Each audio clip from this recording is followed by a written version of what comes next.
Hello everyone, this is Knapp with a short presentation on my final paper topic about the intersections of second wave feminism and the Minority World Library. Just a few quick things in regards to language within my paper and presentation.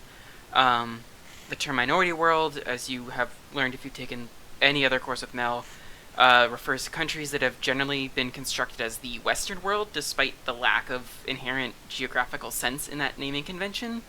The paper is largely focused on feminist efforts in the US, but provides additional context through Australia and Britain. And additionally, the words woman and woman should be understood as cis women, as while second wave feminism did start to elevate some lesbian voices, trans women on the whole were erased from this understanding of feminism and womanhood. So, when we're talking about the second wave, generally feminism in the US internationally has been understood to have had three waves, with the fourth expected to arrive in the very near future.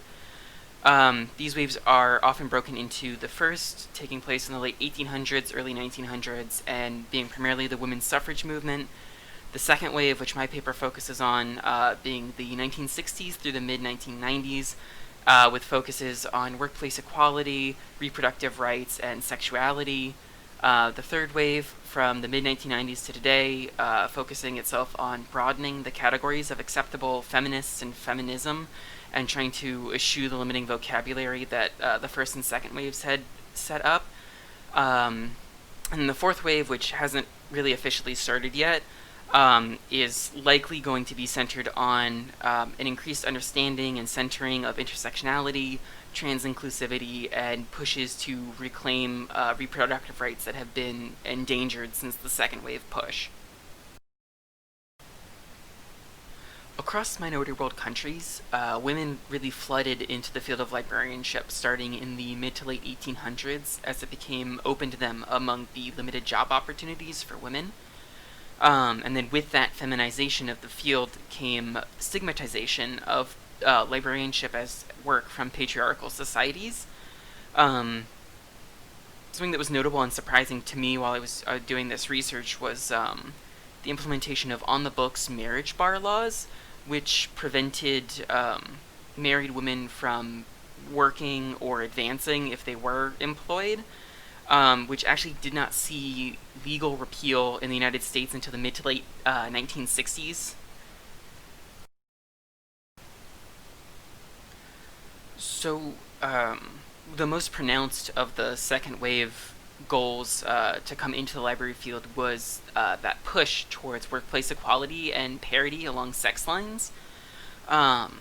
Much of the sort of feminist-identified writing to come out of the library field during the second wave focused itself on the lack of women in administrative roles within libraries and the lack of upward mobility for women in general.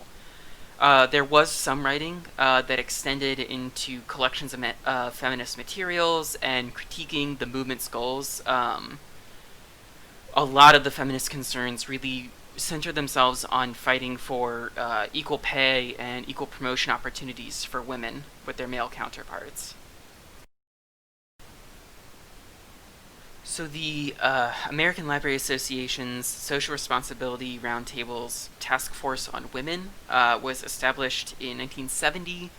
It was one of the many avenues from within the ALA from which feminists pushed for change within the profession along workplace equity lines for women. The Task Force on Women provided, and still provides to this day, recommendations to the larger ALA body on policy decisions, but has also worked through their newsletter to keep professionals in the field updated on feminist actions around the continent and to create information networks and community building initiatives among those that they've reached. In my paper, the task force serves as a more micro-level case study to sort of examine implementation of larger second wave goals within the field. Thank you so much for watching my presentation. This was a really interesting and really broad topic that I would definitely like to examine more deeply and thoroughly in the future.